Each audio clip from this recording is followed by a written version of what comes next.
i7 ગુજરાતનો અવાજ।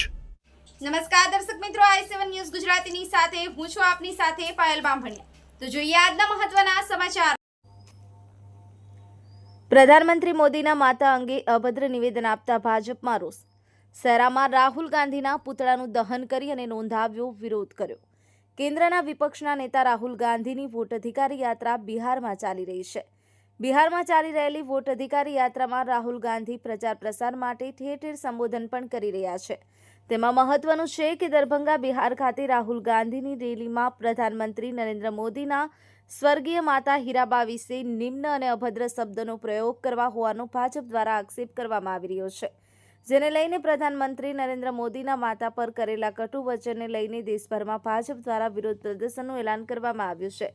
Bharatiya Janata party શહેરાના કાર્યકરો દ્વારા બીજેપી ઓફિસ ખાતે ઉગ્ર વિરોધ પ્રદર્શનનો કાર્યક્રમ રાખવામાં આવ્યો હતો। આજે યોજાયેલા વિરોધમાં ભાજપના યુવા મોરચાના કાર્યકર્તાઓ તેમજ મગનભાઈ પટેલિયા, ધમાભાઈ પટેલ, સંજયભાઈ તદુપરાંત શહેરા ભાજપની મહિલા કાર્યકરોની ઉપસ્થિતિમાં વિરોધ પ્રદર્શનનો કાર્યક્રમ યોજ્યો હતો, જે અંતર્ગત શહેરા ભાજપના પ્રમુખ ધમાભાઈ પટેલે જણાવ્યું હતું કે રાહુલ ગાંધી તેમજ કોંગ્રેસના કાર્યકર્તાઓ રાજનીતિમાં ભાન ભૂલી અને હવે હલકટહલકી કક્ષાનું રાજકારણ કરતા થયા છે। વિરોધ કરતા ભાજપના નેતાઓએ આપેલા વિરોધ પ્રદર્શન કાર્યક્રમમાં સૂત્રોચ્ચાર કર્યા હતા। તેમાં રાહુલ ગાંધી માફી માંગે, રાહુલ ગાંધી માફી માંગેના સૂત્રોચ્ચાર સાથે દેખાવો કરવામાં આવ્યા હતા અને હાય રે કોંગ્રેસના નારા સાથે રાહુલ ગાંધીના પુતળાનું દહન કરી અને ભાજપે વિરોધ દર્શાવ્યો હતો। જોકે સમગ્ર દેશમાં આ રીતે રાહુલ ગાંધીનો વિરોધ ભાજપે કર્યો હતો। Aftab Shaikh, i7 news Gujarati, Panchmahal.